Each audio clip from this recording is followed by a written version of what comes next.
find the inverse function for f of x is equal to 4x squared plus 5, where x is less than or equal to 0. And so to find inverse functions, what we're going to do is I'm going to write this in terms of y. Instead of f of x, you could use f of x, but I think x and y kind of make more sense when talking about inverses, because when we find the equation of an inverse function, all we're going to do is switch x and y. You can kind of think that's why it's inverse. We're switching x and y. Y becomes x, and x becomes y. And so now I'm going to solve for y. So I'm going to move the 5 to the other side to get x minus 5. Divide both sides by 4. And finally take the square root of both sides.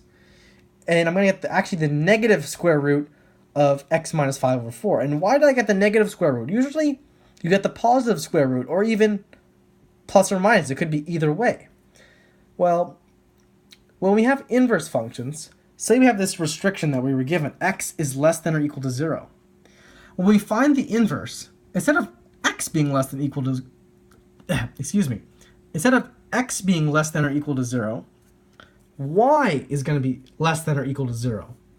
And so that's why we need a negative sign, so that y will become negative. In other words, less than or equal to 0. And you can see this restriction, because we invert it, it's like the inverse. So instead of x, it becomes y. And you can think of it graphically. This is the parabola, the original function parabola we had in the question. And this is the part that's where x is less than or equal to 0. If we find the inverse, we're going to reflect it like this. This is the inverse. And this is going to be our new function right here. And you can see this is a square root function, except it's not like this dotted line where it's a positive. We put a negative sign in front, and you can see how it's a negative square root function.